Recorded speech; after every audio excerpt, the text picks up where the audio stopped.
Soyez tous les bienvenus. Bonjour à nos amis en Suisse, en France ou ailleurs. Donc, on se retrouve aujourd'hui pour partager ensemble la parole de Dieu.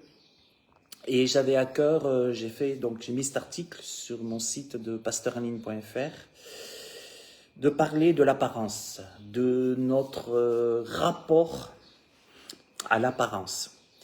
Nous le savons aujourd'hui, la vie chrétienne, de toute façon, c'est croire au-delà des apparences. Pourquoi? Parce que si l'habit peut faire le moine, l'habit peut aussi défaire le moine. Et ça, on s'est déjà aperçu que la foi, c'est vraiment l'assurance des choses que l'on espère et une démonstration de ce qu'on ne croit pas, de ce qu'on ne voit pas. Et donc, ce que je voudrais souligner premièrement, c'est que l'apparence physique, c'est la première chose que l'on voit chez une personne et c'est ce qui sera soumis en premier à un jugement de valeur. Je répète, l'apparence physique de quelqu'un, que ce soit au niveau professionnel, que ce soit au niveau de la vie sociale, on va tout de suite, c'est la première chose qu'on va voir et donc c'est ce que ça représente. Donc, et c'est ce qui est soumis aussi à un jugement de valeur, le premier jugement de valeur. Le premier jugement de valeur n'est pas forcément ce que nous sommes à l'intérieur, c'est plutôt ce que nous sommes à l'extérieur. Donc, c'est pour cela, si on se présente à un travail, on va devoir se mettre comme un travail, selon bien habillé, etc. Mais, donc, on voit que, par exemple, dans toutes les civilisations, l'habit dit beaucoup d'une personne, par exemple. Il a toujours deux fonctions, le vêtement. Il a la fonction d'identification, l'habit blanc, par exemple, de l'infirmier, et le costume, par exemple, du facteur aussi. Donc, on identifie les personnes par rapport à ce qu'on voit, par rapport à ce qu'il est. Et il y a aussi cette deuxième chose, c'est la fonction d'appartenance. Je peux montrer par mon apparence, je peux aussi montrer à quelle religion j'appartiens, à quel cercle de la société ou à quel groupe j'appartiens. Donc, ce sont les deux fonctions, identification, je le répète, par les habits et l'appartenance à un groupe ou autre, à une croyance religieuse, etc. Alors, face aux apparences, nous savons que nous sommes appelés, je le redis en tant que chrétiens, croyants, et puis même, croyants ou pas, à dépasser, il faut arriver en tout cas à dépasser la première impression. Je crois que ça c'est très très important qu'on peut se faire. Je ne pense pas que ça soit forcément la première impression qui soit toujours la bonne. Et pourquoi est-ce qu'il faut dépasser cela? Tout simplement parce que, je donne un exemple, moi je crois par exemple plus aux dons qu'aux diplômes par exemple. Je n'ai rien contre les diplômes ont tout leur beauté quand ils découlent des dons d'une personne, c'est la cerise sur le gâteau, le papier. Voilà. Mais ça ne veut pas dire quelqu'un qui a des diplômes, quelqu'un qui a la facilité d'avoir des diplômes, c'est pas forcément cela qui va faire qu'il aura un don pour la chose, le métier, le travail qu'il veut faire. Donc, je pense que on peut avoir deux employés qui se présentent à une entreprise, un qui a un diplôme ou qui en a plein, puis l'autre qui en a pas, et c'est peut-être celui qui en a pas qui aurait été, je dis pas que c'est tout le temps comme ça, mais qui aurait été le mieux. On le voit dans la Bible, on va y revenir avec l'histoire, entre autres, de David, donc avec l'histoire aussi de Samuel plutôt, et on va voir avec celui que Dieu avait choisi pour Israël était David, celui qui n'avait pas été présenté parce que peut-être pas le plus compétent dans l'apparence ou je ne sais quoi.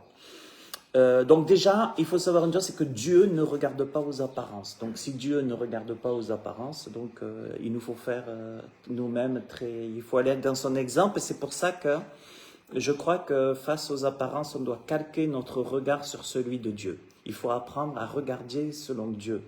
Et regarder selon Dieu, si on ne connaît pas la parole de Dieu, si on n'a pas si on n'a pas le Christ dans notre vie, hein, Jésus a dit « Je me tiens à la porte et je frappe, si quelqu'un entend ma voix, je vais rentrer chez lui ». Je ne pense pas qu'on pourra calquer notre regard, avoir le regard de Dieu, si on a le regard charnel. Le regard charnel, lui, c'est le regard premier.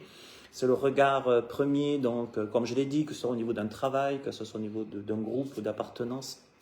Il y a le premier regard, mais vous savez, le premier regard, c'est comme le premier baiser, ça ne garantit pas forcément un vie, quoi. Hein, et j'ai envie de dire, c'est que ce qui est important, c'est qu'il nous faut avoir, en tant que chrétiens, nous sommes appelés à avoir le regard de Dieu.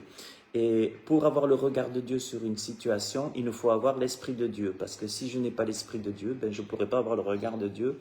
J'ai beau avoir, je reviens au diplôme, j'ai beau avoir un doctorat en théologie, j'ai beau avoir des diplômes bibliques, j'ai beau avoir une Bible à la maison, j'ai beau avoir des livres, je peux lire la Bible tous les jours. Et ça ne veut pas dire que j'aurai le regard de Dieu sur une chose. Parce que si je n'ai pas l'Esprit de Dieu, je ne pourrai malheureusement pas avoir la pensée du Christ. Hein. Pourquoi? Parce que Jésus il a dit, quand le Saint-Esprit viendra, que je vais envoyer, il vous annoncera toutes choses, il vous conduira dans toute la vérité, il vous enseignera et il vous évitera bien des ennuis. Donc c'est pour ça que l'apôtre Paul va dire qu'il y a en lui, en chaque chrétien, quelque part deux êtres. Il y a l'être charnel et l'homme charnel, et il y a l'homme spirituel. Le premier, l'homme charnel, lui, qu'est-ce qu'il fait? Eh bien, il voit selon la chair, il est dans la pensée unique, dans l'esprit unique de la société. Le charnel, ben, si dans le charnel, ce qui est bien, si on dit, si c'est la majorité dit oui, ben, c'est mieux de dire oui, sinon t'es pas comme les autres. Mais enfin voilà, il y a l'homme charnel et tout d'un coup, voilà que Jésus a parlé de nouvelle naissance. Pourquoi est-ce que Jésus a parlé de nouvelle naissance? Ça veut dire nouvelle naissance qu'il faut, comme a dit Nicodème, mais comment un homme peut-il mourir pour revivre, hein? Est-ce qu'il peut re-rentrer dans le sein de sa mère? Et c'est pour ça qu'en parlant de nouvelle naissance, en fait, ce qu'il y a, c'est qu'on a besoin d'une naissance pour donner vie à un nouvel homme. On reste toujours dans l'attente, dans cette tente où dit Paul, où nous gémissons dans la tente, dans la chair. Mais voilà que lorsque nous naissons de nouveau, que nous recevons l'Esprit de Dieu, nous sommes une nouvelle personne. Cette personne, c'est un homme spirituel, et cet homme spirituel, l'homme spirituel juge de tout, et il est lui-même jugé par personne. Donc ça veut dire que, je le répète, notre rapport à l'apparence est très important. Moi, je me suis fait avoir plusieurs fois, tout le monde qui ne s'est pas fait avoir plusieurs fois. Pourquoi? Ben, parce que le Seigneur, il nous dirait, ben, parce que tu as jugé à l'apparence. Tu as jugé selon l'homme charnel, le premier homme. Voilà, ceux-là. Mais je le redis, c'est pas parce que tu as l'Esprit de Dieu, même l'apôtre Paul, il est dit dans la Bible, n'éteignez pas l'Esprit de Dieu, hein, ne méprisez pas les prophéties, n'éteignez pas l'Esprit. Même si on a l'Esprit de Dieu en nous, on peut se faire avoir par rapport à l'apparence si on ne juge pas par la pensée de Christ. Parce qu'il faut vraiment qu'on... En fait, ce qui se passe avec les apparences, il faut toujours demander à Dieu son regard sur. Il faut toujours lui demander, donne-moi ton regard sur cette apparence, donne-moi ton regard sur cette situation, donne-moi. Et vous savez, souvent, on voit l'arbre à ses fruits. Voilà. Je crois, vous savez, des fois, il y en a qui disent, oh, il faut que je prie, que je jeûne, c'est vrai, c'est biblique. Mais des fois, il faut regarder simplement l'arbre à ses fruits. Et si les fruits sont pas terribles, ben, je pense que... voilà, hein, c'est vite vu. C'est ce qu'on fait avec les faux prophètes. Hein. Beaucoup d'églises, beaucoup de personnes se sont fait avoir financièrement et autres par des faux prophètes. Pourquoi? Parce que, et pourtant, Jésus il a dit quoi? Ben, vous les reconnaîtrez à leurs fruits. Voilà, c'est tout. Hein, donc, si quelqu'un se dit pasteur ou se dit prophète ou se dit je ne sais quoi, mais qu'il regarde... qui a un mauvais arbre, je dirais, hein, qui est un mauvais arbre, qui n'a pas de bons fruits, bah, c'est un faux prophète. Et puis c'est automatiquement... Voilà, nous devons apprendre en tout cas ça c'est mon premier point et c'est très important de le comprendre, c'est face à l'apparence, notre rapport à l'apparence, il nous faut naître de nouveau, avoir l'Esprit de Dieu pour avoir le regard de Dieu. Et il faut toujours, tant qu'on n'a pas la réponse de Dieu, tant qu'on n'a pas le regard de Dieu, il ne faut pas s'embarquer dans n'importe quoi. Ça, c'est très, très important. Hein. Vous pouvez avoir l'apparence. Vous savez, je pense que lorsqu'on ira vers le Seigneur à notre mort, je ne pense pas que le Seigneur va dire, va regarder aux apparences. Hein. Le Seigneur ne va pas regarder aux apparences parce que lui, le Seigneur, Dieu, d'ailleurs la Bible dit que Dieu n'est pas déjà un homme pour mentir, mais la Bible dit que Dieu regarde au cœur. Dieu ne regarde pas à l'extérieur, mais Dieu regarde au cœur. Et le fait que Dieu regarde au cœur, ça met en pétard beaucoup de gens, ça peut mettre en pétard des chefs religieux, ça a mis en pétard des chefs religieux. Le fait que Dieu regarde au cœur, ben, ça a mis Jésus sur la croix. Le fait que Jésus, lui, il est dans la vérité, il est dans le regard de Dieu, donc il a eu des problèmes. Jésus a eu des problèmes. Et si nous voulons avoir les pensées du Christ et le regard de Christ et le regard de Dieu, automatiquement, nous risquons d'avoir des problèmes. Pourquoi? Ben parce que si dans ma société où je vis aujourd'hui, par exemple, politiquement, on vote une loi anti-biblique, j'ai pas 50 solutions. Soit j'ai la pensée unique du monde, parce que si on pense pas comme ça, c'est qu'on est des tarés, qu'on est des malades. Donc, hein, c'est-à-dire, comme il était écrit dans... Je me suis dit, il fait très chaud chez nous. Ben, je pense qu'il fait très chaud chez vous aussi. Donc je pense que voilà, si j'ai le regard de Dieu, ben par rapport à l'apparence, si j'ai le regard de Dieu, même si l'Église apostate dit Amen, moi je dirais pas Amen. Voilà, bon après c'est toujours pareil, les apparences, voilà, mais ça ne veut pas dire que Dieu rejette tout le monde. Ça veut simplement dire que dans chaque situation, il est important de calquer notre regard sur celui de Dieu. Ça c'est très important. Voilà, de dire à la rigueur si on ne l'a pas tout de suite. L'apparence est là, si on l'a pas tout de suite, de dire, eh ben, moi j'ai besoin d'avoir une réponse de Dieu, de me renseigner, se renseigner, très important aussi, parce que le oui, amen tout de suite, amen, enfin en tout cas pour ma part, m'a amené bien des histoires et il faut d'abord se renseigner, voyez. Donc ça c'est très important. Donc Jésus n'avait pas besoin de se renseigner parce que lui, ben voilà, Dieu était en lui. Hein. Mais ce que je veux dire, c'est très important, en tout cas face aux apparences, calquons notre regard sur celui de Dieu. Vous allez peut-être trouver, il y a peut-être une grande entreprise où on va se dire, ouais, c'est super parce que l'apparence de l'entreprise, super et tout, je travaille. Vous allez peut-être y travailler et puis être très malheureux dans cette entreprise aussi grande, belle, fortunée, salaire, soit-elle. Vous allez peut-être être malheureux. Vous allez peut-être trouver une petite entreprise qui n'a pas d'apparence et à qui vous allez être bien, à qui vous allez finalement, vous allez vous sentir bien parce que c'est comme ça pour vous, quoi, pour chacun de nous. Hein? Mais vous savez, je crois que si nous sommes un lecteur ou une lectrice de la Bible, nous savons que le regard de Dieu ne s'arrête pas à la surface, donc ne nous arrêtons pas à la surface, il faut creuser. Hein? Avant de dire oui, amen, oui, Dieu m'a dit, oui, c'est de Dieu, oui. Vous savez, le diable, il aime beaucoup se déguiser en ange de lumière, hein, donc... Et tout ce qui brille n'est pas or, l'habit ne fait pas le moine. Comme je l'ai dit, l'habit peut faire ou défaire le moine. Et c'est important de dire là aussi, de prendre du temps. Il faut prendre du temps. Toujours dans la vie, il faut prendre du temps. Il ne faut pas dire, par exemple, ah non mais j'ai tellement besoin d'un truc, je fonce. Quoi. Je fonce, j'ai besoin de ça, je fonce. J'ai besoin de ça, je fonce. J'ai besoin de ça, je fonce. J'ai besoin de ça, je fonce. Puis après on se dit, waouh, bon, j'ai perdu des années. J'ai perdu du temps. J'ai perdu des années, pourquoi? Parce que j'ai regardé à l'apparence sans examiner la situation. Aujourd'hui, que font les jeunes? Les jeunes, ils regardent beaucoup, les psys le disent, dans l'identité. Les jeunes ont besoin, justement, par leur apparence, aussi de montrer qui ils sont, ce qu'ils aiment, etc. Bon, un jeune qui ne boit pas d'alcool aujourd'hui, qui ne veut pas se bourrer la gueule, par rapport aux apparences, il risque d'avoir du rejet, d'accord? Parce que pourquoi? Parce que les autres vont le regarder, ah, tu bois pas, ah, tu bois pas, ah, oh là là. Ben oui, voilà. Après, c'est toujours pareil. Il faut savoir, en tout cas, moi je suis convaincu que Dieu veut aider chacun de ses enfants à faire ce chemin-là, de ne pas regarder à la surface. Je crois que nous sommes aussi aujourd'hui dans tellement de séduction. La Bible le dit, nous sommes dans les temps de la fin. Il y a des séductions spirituelles, il y a des séductions charnelles, une augmentation, l'iniquité qui arrive à son comble. Il y a tellement de choses aujourd'hui, tellement de choses difficiles aujourd'hui qu'il faut qu'on apprenne, que Dieu veut nous aider à faire ce chemin, de ne pas nous arrêter à ce que nous voyons, mais d'apprendre à examiner. Examiner. La meilleure thérapie, une meilleure thérapie, que ce soit une thérapie de couple, que ce soit une thérapie de je ne sais pas quoi, chaque fois qu'on va chez un psy, qu'est-ce qu'il va nous dire? Arrêtez, examinez. Voilà. Est-ce que ça? Est-ce que ça?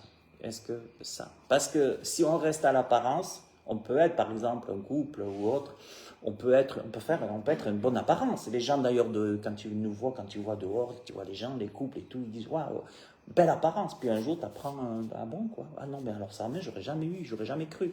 Dans le boulot, pareil, hein, dans le boulot, hein, pour parler d'autre chose, dans le boulot, c'est pareil. Ah bon, ah, mais j'aurais jamais cru. Ah, le voisin?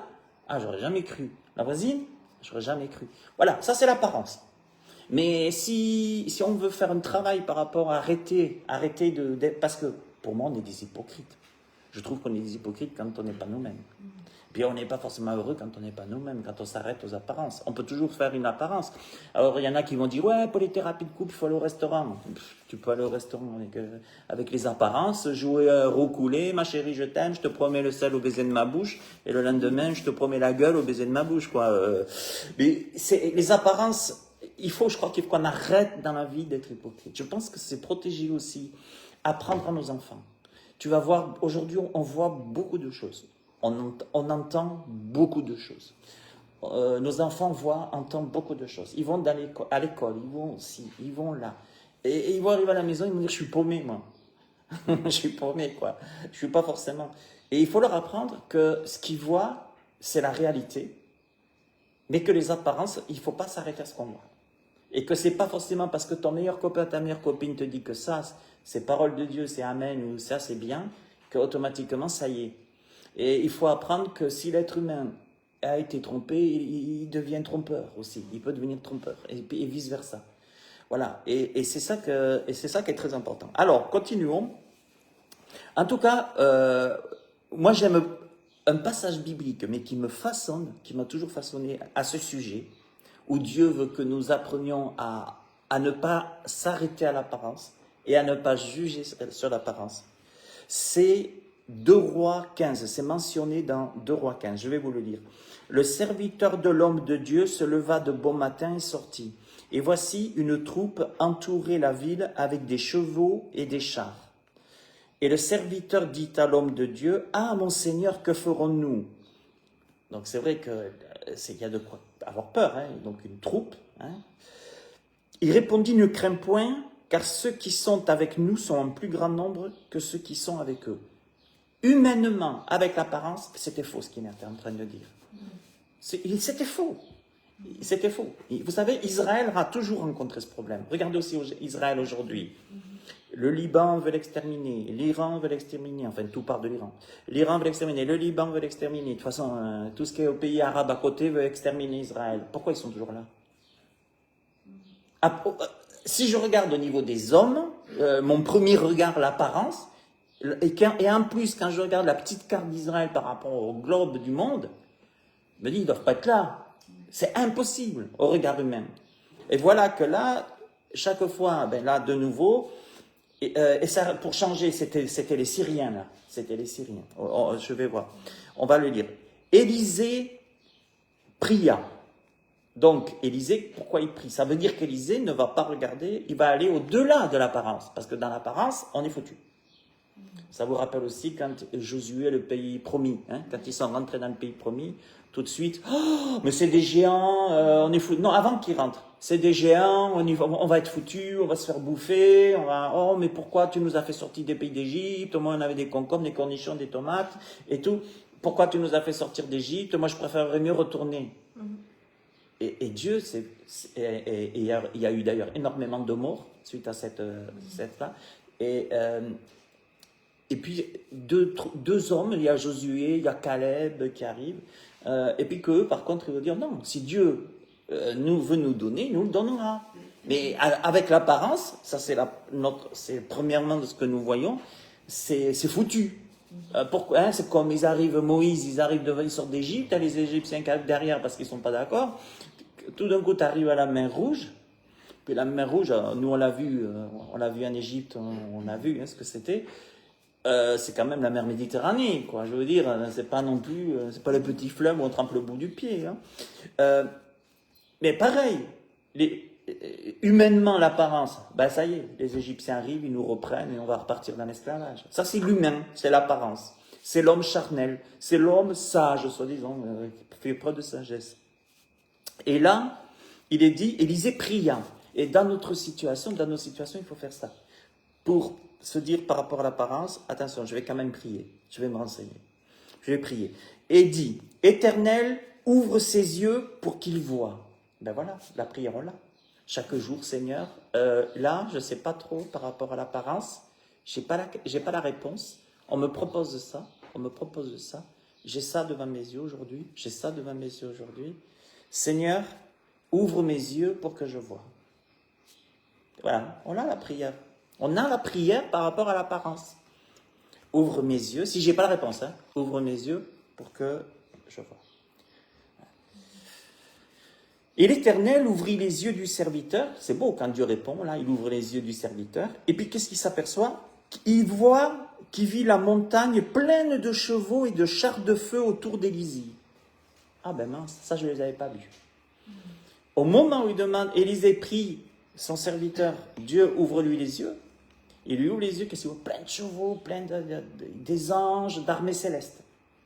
Et les Syriens, donc l'ennemi qui attaque Israël, les Syriens, descendirent vers Élisée. Il adressa alors cette prière à l'Éternel, donc Élisée. Daigne frapper d'aveuglement cette nation, et l'Éternel les frappa d'aveuglement selon la parole d'Élisée. Parce qu'Élisée avait reçu de Dieu, dans la prière, de demander à ce qu'il soit aveuglé. Prière d'aveuglement. Donc une petite minorité en Israël, les Syriens tout un peu, plein de chevaux, plein de chars, un serviteur incrédule, en tout cas qui n'avait pas beaucoup de foi, on est foutu. Mais Élisée, lui, il avait la foi, pourquoi? Parce qu'il connaissait. Et Dieu lui avait montré. Alors, qu'est-ce que ça nous enseigne tout ça? C'est que même si notre nature humaine nous insiste à regarder à l'apparence, toujours, ça sera la première des choses et le premier jugement viendra après l'apparence. Souvent comme ça, je le redis. Même si notre nature humaine nous incite à regarder à l'apparence, Dieu peut nous débarrasser de nos peurs et nos préjugés liés à ce que nous voyons chez l'autre. On n'a pas à avoir peur de l'autre. On n'a pas à avoir des préjugés sur l'autre, de quoi que ce soit. Je crois que nos ennemis, les ennemis du Seigneur et nos ennemis, que Dieu se lève, dira David à un moment donné, et nos ennemis sont en déroute. Et je crois que Dieu veut vraiment nous montrer ces choses. Alors, pourquoi l'apparence a-t-elle autant d'importance dans notre société? C'est vrai qu'il faut aussi se poser des questions. Notre société est construite sur l'apparence, tous les jours. Combien de gens, tous les jours, des gens alors peuvent autant avoir des bonnes choses, mais tous les jours, il y en a qui vont se faire avoir. Voilà. C'est un assureur bien habillé qui nous promet monts et merveilles, et puis quand on aura un problème, on l'appellera. Non, mais ça, c'était pas. Non, mais bref. Bon, en tout cas, il faut l'apparence. Et je pense d'ailleurs, quand je vois l'état de notre monde, je pense que l'apparence et les apparences, c'est pas très bon de regarder devant tout le temps. Premièrement, sur les apparences. Alors, pourquoi l'apparence a-t-elle autant d'importance dans notre société? Par leur façon de s'habiller, certaines personnes cherchent à transmettre ce qu'elles sont. Ça, on le connaît, les ados, tout ça. Il y en a qui ne peuvent pas, même dans le côté religieux, on va le voir. Tout rapport humain dépend de l'identification. Là, je suis allé chercher un peu chez les psys. Tout rapport humain dépend de l'identification, qu'on le veuille ou non.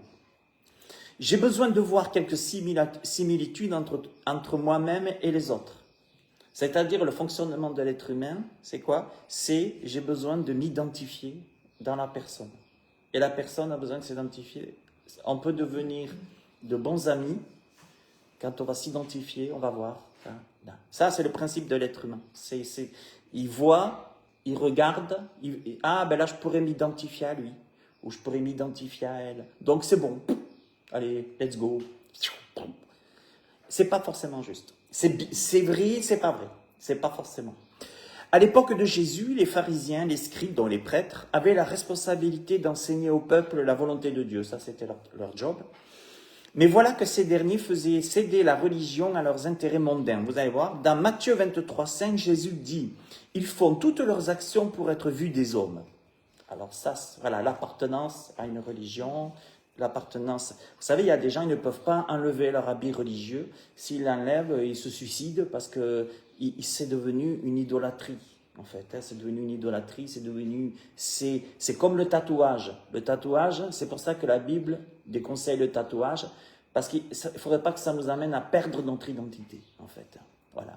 C'est la pensée c'est la pensée du tatouage, c'est la pensée du piercing, c'est la pensée, parce que dans la Bible, quand on voulait se faire un piercing, c'était pour dire, ben, j'accepte d'être esclave, hein. Mais c'était des esclaves qui n'étaient pas esclaves dans le sens malheureux, hein. Mais voilà, c'était une fonction d'esclave. C'est pas une histoire parce que, t'es tatoué, tu vas en enfer, c'est pas ça. C'est que Dieu est en train de dire, ne mets pas ton identité, un habit ne pourra pas te sauver. Un tatouage ne pourra pas te sauver. Une cigarette ne pourra pas te sauver. Bien au contraire. L'alcool ne pourra pas te sauver. Ce à quoi tu vas t'identifier ne pourra pas te sauver. Voilà. Mais c'est comme ça. Alors, qu'est-ce qui s'est passé?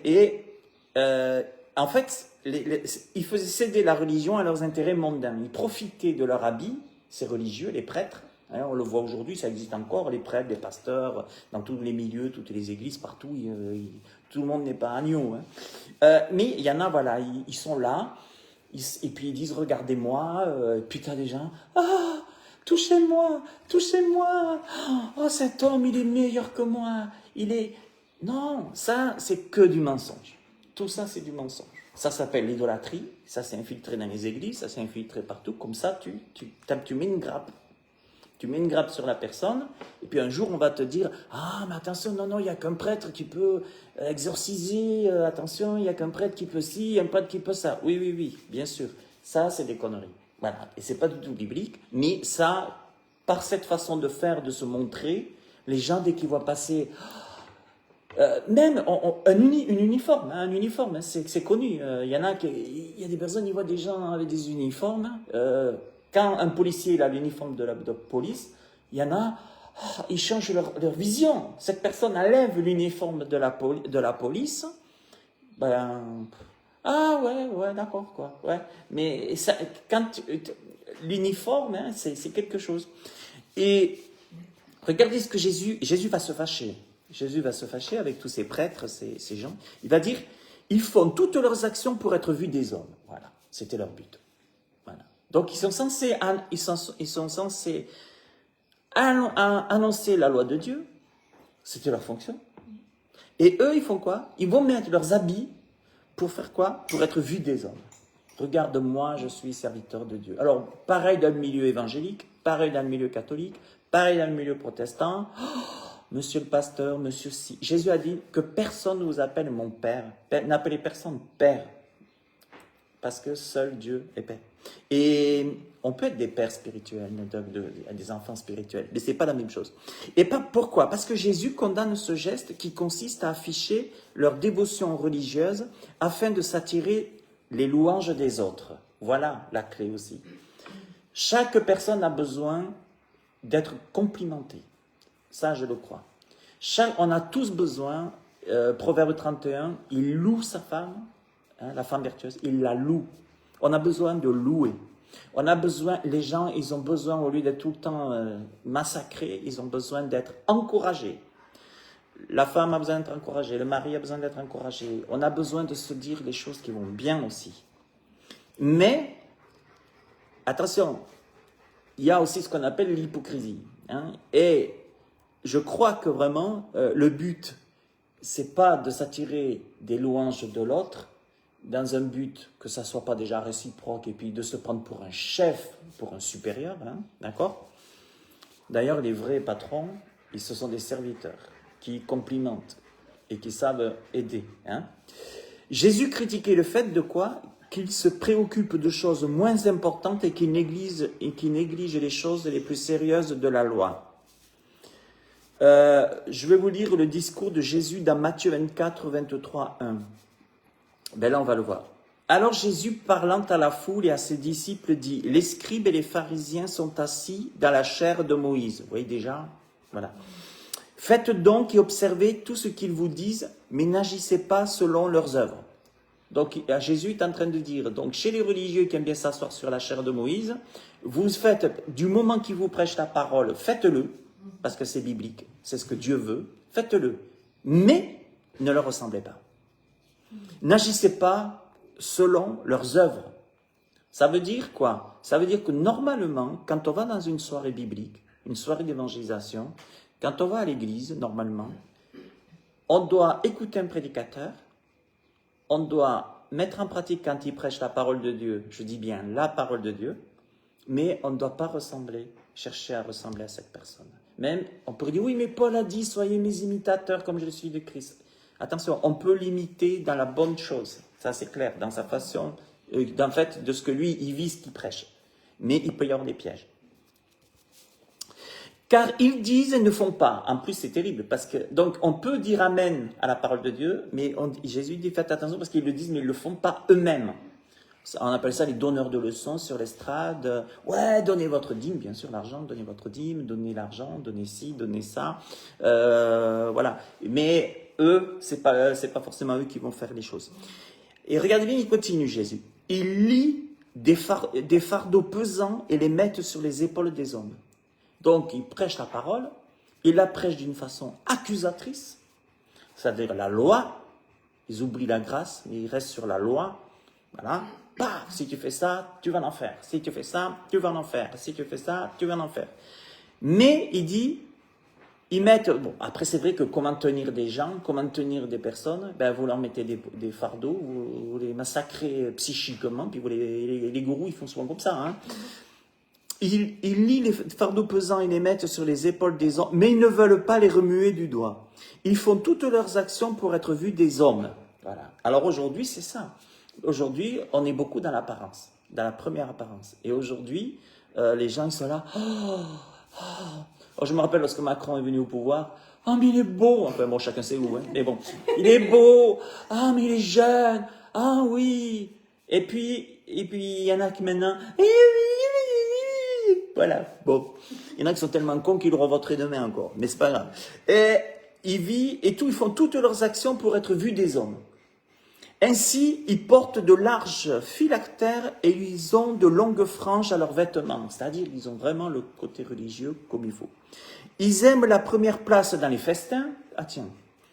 Et les premiers sièges dans les synagogues. Vous voyez, ils aiment bien se la péter. Voilà. Ils aiment à être salués dans les places publiques et à être appelés par les hommes Rabbi, Rabbi. Ce qui veut dire maître. Maître.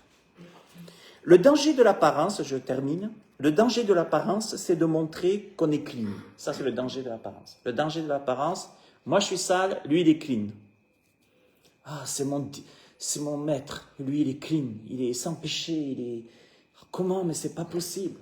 Ben, viens le voir dans la vie, mets-toi dans ses pensées, viens le voir dans sa vie de tous les jours, tu vas voir s'il est clean. Ça, c'est déjà une erreur. Et c'est souvent comme ça que chez les jeunes, dans les troubles, les pertes d'identité, c'est normal que les jeunes aient envie de ressembler à ils vont pas mettre un habit qu'ils n'ont pas envie de mettre, hein, c'est normal. Par contre, attention, parce que lorsqu'on idolâtre un chanteur, lorsqu'on croit qu'ils sont clean, que tous ces gens sont clean derrière les micros, Mbappé, il est clean, tout le monde, il est clean. Quand vous apercevez de leur vie après ce qu'ils font, croyez-moi, c'est pas très clean. Hein. Et je dis ça pourquoi? Parce qu'après, le problème, c'est que nos jeunes, les gens, par l'idolâtrie, ils ont une vision de quelqu'un qui n'est pas juste.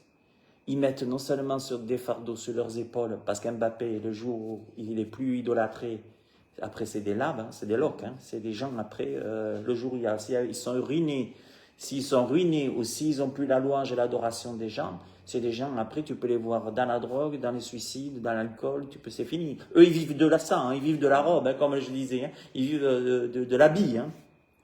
Ils aiment, ils ont besoin, c'est leur nourriture, c'est d'être admiré, adoré.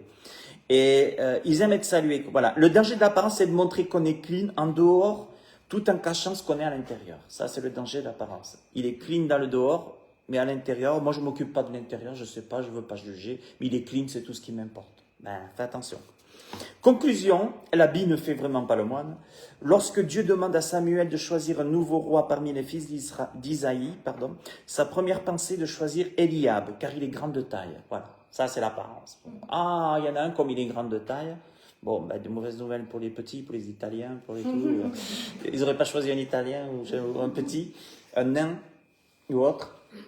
Voilà, il est grand de taille, donc je pense que lui, en plus que David était beau, la Bible dit que David était beau de visage, mais peut-être qu'il fallait quelqu'un de grande taille, on va savoir pourquoi, c'était comme ça à l'époque. Et puis, il est grand de taille. 1 Samuel 16,6, je vais vous lire. Lorsqu'ils entrèrent, il se dit en voyant Eliab, certainement, loin de l'Éternel est ici devant lui. Voilà. Vous voyez, il le voit. Ah, loin de l'Éternel, c'est lui que Dieu a choisi, il est grand de taille et tout. C'est lui, tout, ils étaient pris presque à se prosterner. Hein. Et l'Éternel dit à Samuel, donc au prophète, ne prends point garde à son apparence et à la hauteur de sa taille, car je l'ai rejeté. Ouh, paf. Bon, d'accord, ok. D'accord. Les gens, ah, et puis Dieu l'a rejeté. C'est pour ça que je vous dis, dans la vie, les hommes, ils peuvent mentir aux hommes. Ils peuvent. Les hommes, ils peuvent tuer les hommes. Les hommes, ils peuvent faire le plus grand mal qu'il peut y avoir. Mais il y a une personne qui peut passer à Dieu. C'est pour ça que tu viens en lumière. À un moment donné, même toutes les magouilles dans les politiques, toutes les magouilles partout, même, je peux vous dire qu'à un moment donné, Dieu va se dire, bon, maintenant, je vais me lever, je vais mettre la lumière là-dessus, et on va... Ah, j'aurais jamais cru. Et oui, des fois, je me disais, mais pourquoi les gens qui sont très riches, qui ont une grosse salaire, ils magouillent? On s'est dit, mais c'est pas possible. Mais ils sont pris là-dedans, quoi. Ils sont pris, c'est fou. Et voilà que les autres, ils sont presque prosternés, puis que Dieu dit, je l'ai rejeté. L'Éternel, et là c'est Dieu qui parle, hein, l'Éternel ne considère pas ce que l'homme considère. Bon, ben au moins c'est déjà réglé. Je crois que c'est déjà réglé, donc ça veut dire que le premier regard, c'est pas forcément le bon, hein, on le sait. L'homme regarde à ce qui frappe les yeux, ben voilà, mais l'Éternel regarde au cœur. C'est Dieu qui le dit. Voilà. Donc l'homme regardera toujours. Demain, ce soir, on va sortir, on va aller voir, nos yeux vont regarder, on considère ce qu'on voit avec nos yeux. Tout d'un coup, il y a une personne qui peut venir vers nous ce soir, c'est l'été, c'est sympa, il y a la musique, il y a ci. Oh, tout le monde s'aime, c'est comme dans un match de foot, tout le monde s'aime, tout le monde est génial. Ah, mais c'est chouette. Et puis le lendemain, mais t'as vu celui-là hier soir, hein? Voilà. Donc ça, c'est l'homme. Voilà. Et pourquoi je vous dis tout ça? C'est que le discernement, c'est un don qu'il faut demander à Dieu. Dans la Bible, il y a le don du discernement. Il y a le don du discernement des esprits, parce que spirituellement derrière, c'est eux. Le discernement, c'est une grâce qui vient de Dieu. Nous permettant de distinguer le bien du mal, mais pas comme dans les gens, hein, pas comme le bien du mal ici, hein, parce qu'ici, tout le monde se fait avoir. Le bien du mal, la vérité de l'erreur, est de percevoir et comprendre ce qui est caché. Seul Dieu peut révéler les choses cachées. Seul Dieu. Nous, on peut dire, ah ouais, mais lui, je le connais parce que je vis avec lui tous les jours, donc je peux te dire, voilà, ah bon? Ah bon, moi, quand je le vois, il n'est pas comme ça. Ben ouais, mais bon, moi qui le vois souvent, ben, arrêtez de l'idolâtrer, quoi, hein, je veux dire. Vous voyez? Et combien de fois, dans des situations, ah bon? Ah non, mais lui, il a l'apparence. Ah non, je suis sûr que lui ou elle, c'est la coupable, et l'autre, c'est pas possible. Les gens vont dire, c'est d'après l'apparence, que ça aurait été le bon, on va juger le bien ou le mal d'une personne. La vérité de l'erreur est de percevoir et comprendre ce qui est caché. Ça, c'est important. Donc, il faut le discernement. Et le discernement, excusez-moi, à moins que Dieu nous ouvre les yeux tout de suite, il faut du temps. Il faut du temps. Et vous savez, on dit toujours que l'amour et tout ça, ça se prouve. Ça se voit à la longue. Quelqu'un qui dit j'ai envie de changer, quelqu'un qui dit j'ai envie de changer, c'est à la longue. Si tu vois qu'il ne change pas, ben, laisse tomber. Tu vois, c'est à la longue, il faut du discernement. Et quand on aime le Seigneur, on dit je veux changer Seigneur pour toi. Il faut du temps, il faut le voir. Vous savez, le Seigneur, il en entend des bonnes paroles tous les dimanches, hein, ou tous les jours dans les maisons. Mais quand il vient la pratique, c'est autre chose. Romains 12,2, ne vous conformez pas au siècle présent, ben voilà, mais soyez transformés par le renouvellement de l'intelligence afin que vous discerniez quelle est la volonté de Dieu, ce qui est bon, agréable et parfait. Voilà. Alors là, on va vous dire, vous êtes sectaire. Ne vous conformez pas au siècle présent. Oh mon Dieu, ça y est, c'est une secte. Ben, c'est biblique, hein, c'est l'apôtre Paul, hein, vous débrouillerez avec lui. Mais pourquoi? Ben, tout simplement parce que l'apôtre Paul, il sait très bien qu'il ne faut pas s'arrêter à ce qu'on voit en premier. Et qu'il faut du temps, qu'il faut de la prière, qu'il faut de l'action et tout ça. Éphésiens 1, 17, afin que le Dieu de notre Seigneur Jésus-Christ, le Père de gloire, vous donne un esprit de sagesse et de révélation dans sa connaissance. Ben, Seigneur, donne-moi un esprit de sagesse dans chaque situation et de révélation dans sa connaissance. Donne-moi un esprit de sagesse et de révélation. Parce que si je m'arrête à l'apparence, Si je m'arrête à... Vous savez, hein, c'est pour ça que quand j'ai fait ce message, l'article, j'ai mis un doigt, les gens qui vont vers le doigt pour tomber dans la fosse. Et tout ce qui brille n'est pas... Je rappelle quand même que bientôt, il y a l'Antichrist qui vient. Le gouvernement d'ordre mondial n'est pas loin. L'Antichrist vient et je rappelle qu'il va séduire toute la terre. Juste ça. Il va faire des miracles. Donc, côté religieux, il va descendre le feu du ciel sur la terre. Il y aura des miracles. Il y aura des faux miracles, mais il y aura des miracles. Il y aura une grande séduction. Il va rétablir l'économie. Il va faire plaisir à tout le monde. Hein, tout ce que les gens ont envie. Et ça sera l'Antichrist. D'accord? Et pendant 7 ans, il va agir. D'accord? Et pendant 7 ans, il va faire beaucoup de mal. Et le Seigneur reviendra après ces 7 ans pour le remettre à sa place. Mais il y aura 7 ans de séduction après le gouvernement mondial qui arrive. Donc c'est pour ça que c'est important que nous, chrétiens, qu'est-ce qu'il faut faire? Il faut avoir du discernement. Parce que si je n'ai pas du discernement, mais je vais juger de quoi si je n'ai pas du discernement? Et si je ne lis pas ma Bible, je n'aurai pas de discernement. Comment je vais savoir une recette de cuisine si je ne lis pas la recette de cuisine? Comment je vais apercevoir des choses? Si je veux du discernement, si je veux connaître quelque chose, il faut que je lise. Il faut que je lise, il faut que j'ai l'Esprit de Dieu là pour le discernement. Parce que l'Antichrist, il arrive, il arrive, salut, j'ai rempli vos comptes en banque, c'est bon, tout va bien. Vous savez, Macron, il nous a tout foutu en l'air. Hein, bon, lui, il a peut-être envie d'un gouvernement d'ordre mondial, il est prêt à sacrifier tout le monde, sa France. Il est tellement mondialiste. Mais imagine un mec qui vient maintenant en France, qui vient apporter de l'argent, quoi. Tout d'un coup, ça y est, on n'est plus dans le rouge. Pucez-moi, vite, mettez-moi la puce, vite. Voilà, mais ça c'est l'apparence. Mais si je connais pas la Bible, je fais quoi? Je vais me faire pucer? Allez, mets-moi la puce, vas-y. Alors, je vais l'adorer, l'Antichrist. Voilà, en plus il va travailler avec le faux prophète. Donc c'est pour ça que je le dis, il faut faire preuve, autant pour notre vie personnelle que notre vie spirituelle, il faut faire preuve de beaucoup de discernement, de prière et de ne pas se fier aux apparences. Pas se fier aux apparences. Vous savez, le Seigneur, quand il va dire à Pierre, arrière de moi Satan, il n'y a pas beaucoup de grand monde qui l'aurait pensé. Hein. Faut quand même y aller parce que, je veux dire, quand on voit le Seigneur qui dit, j'ai rejeté cet homme, je l'ai rejeté, il ne me prend pas comme roi d'Israël, je l'ai rejeté. Bon, non mais, d'apparence, tu vois rien. Tu vois rien. Au contraire, tu dis, Jésus, il aurait pu aller dans les facs de théologie, chercher, chez les pharisiens, chercher des disciples. Ben, Jésus n'a pas des diplômes, il s'en fout. Lui, il a regardé qui il a choisi, il regardait au cœur. Alors, il faut faire ça dans la vie. Il faut apprendre dans la vie à discerner selon Dieu, avoir la pensée de Dieu, le regard sur Dieu. Et puis, même si ça ne plaît pas au monde, désolé, moi, c'est pas l'apparence qui... Voilà. Et d'ailleurs, vous avez remarqué l'apparence, comme elle peut être trompeuse, souvent, il faut signer tout de suite. Souvent, c'est tout de suite. Ah non, moi si ce soir ça va pas, moi j'attends pas 3-4 jours. Ben, rien que ça, posez-vous des questions, ça c'est pas bon. Voilà, c'est ça. Quelqu'un qui aime quelqu'un qui veut quelque chose, quelqu'un qui... C'est pas comme ça. Aujourd'hui d'ailleurs, les gens ne croient plus au mariage, pourquoi? Ben, c'est normal. L'apparence, eux, qu'est-ce qu'ils veulent? Ils veulent s'éclater, ils veulent la chair et tout ça. Ils sont pas plus heureux. Hein. Voilà. Donc il faut faire... Parce que même si tu veux vivre comme ça, quand tu es malheureux, tu es malheureux. Hein. Et quand quelqu'un te fait du mal, il te fait du mal. Hein. Et ça, je peux te dire que... Voilà. Alors, c'est pour ça que je vous dis, il faut faire... Voilà, c'est mon message, je termine. Donc, notre rapport à l'apparence, croire au-delà des apparences, toujours. D'abord, le regard de Dieu. L'Esprit de Dieu, si tu n'as pas l'Esprit de Dieu, tu ne pourras pas avoir le regard de Dieu. Et à moins que Dieu te parle exceptionnellement. Mais surtout, le regard de Dieu, le Saint-Esprit, et discerner. Voilà, que Dieu vous bénisse tous, mes amis, puis à très bientôt pour une autre étude.